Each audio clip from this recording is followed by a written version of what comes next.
ছাদে চলে আসলাম। আজকে একটু সময় বের করেছি আমার গাছেদের জন্য, আর গাছেদের একটু পরিচর্যা করব। আজকে একটু সার দেব। আমি যে জৈব সারই ব্যবহার করি গাছেদের জন্য। এই দেখো ডিমের খোলা, আমি এই ডিমের খোলাগুলো কিন্তু ফেলি না, সব রেখে দিই। সব হচ্ছে ছাদে দেওয়া থাকে রোদ্দুরে। এবার নিয়ে যাব এগুলো আজকে গাছের সার হিসেবে ব্যবহার করব। জৈব সারই আমি গাছেদের জন্য ব্যবহার করি। পুরো ভিডিওটা দেখো এবং সাথে থেকো। মিক্সারে নিয়ে নেব, নিয়ে একদম মিহি গুঁড়ো করে নেব। এই যে সবগুলো নিয়ে শুকিয়ে গেছে, একদম মচমচ করে সব ভেঙে যাচ্ছে। ঘরে আমাদের যা জিনিস থাকে রান্নার কাজে ব্যবহার করি, যেগুলো খাবারের কাজে, সেগুলো দিয়েই কিন্তু আমাদের মানে ফুল গাছের পরিচর্যা হয়ে যায়। ওই সবটুকু ডিমে এতটা গুঁড়ো হয়েছে। এবার এগুলো আমি গাছের গোড়ায় দিয়ে দেব। এই গোলাপ গাছটাতেই দিয়ে নিই, মাটি আলগাই রয়েছে।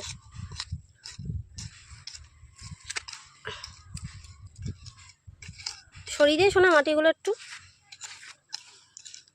সরিয়ে দে। এইভাবে দিয়ে দেবো। এবার মাটিগুলো আবার উপর দিয়ে দেবো।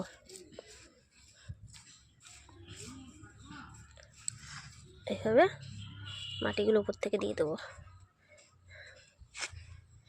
থলপদ্ম গাছ রয়েছে, এটা থোকা না, সিঙ্গেল থলপদ্ম, সেটাও দিয়ে দিলাম আমি।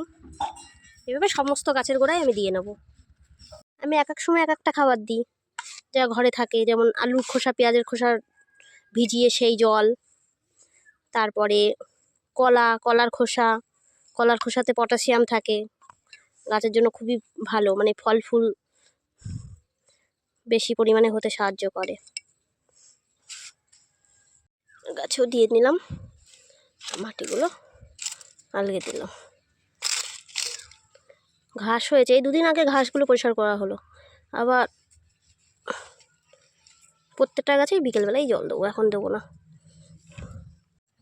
আমার মেয়ের দেখো ভালো লাগছে এগুলো ঘাঁটতে, খেলা পেয়েছে। হ্যাঁ, বলছে মা তোমার আমি সাহায্য করছি, বুঝলে, আমি দিয়ে দিই।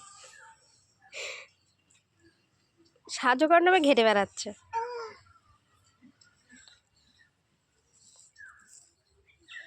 আস্তে আস্তে সব মাটিগুলো দিয়ে ঢেকে দাও। দেখো ফুল ফুটেছে কি সুন্দর। এভাবে প্রত্যেকটা গাছেই আমি দিয়ে নেব। আর যা যা গাছ আছে, সব গাছে হয়তো হবে না, যেটুক গাছে হয়, যেটুক পর্যন্ত হয়, তারপর আবার ডিমের খোসা জমিয়ে পরের গাছগুলোই দেবো। তো আমার ভিডিওটি কেমন লাগলো তোমাদের জানিও। আর তোমরাও এইভাবে কিন্তু বাড়িতে গাছের পরিচর্যা করতে পারো, ভালোই হবে। রাসায়নিক সার ব্যবহার না করাই ভালো। আমাদের ঘরে হাতের কাছে যা থাকে সেগুলোই ব্যবহার করে আমরা সুন্দর গাছ থেকে সুন্দর সুন্দর ফুল পেতে পারি। তো সবাই খুব ভালো থেকো।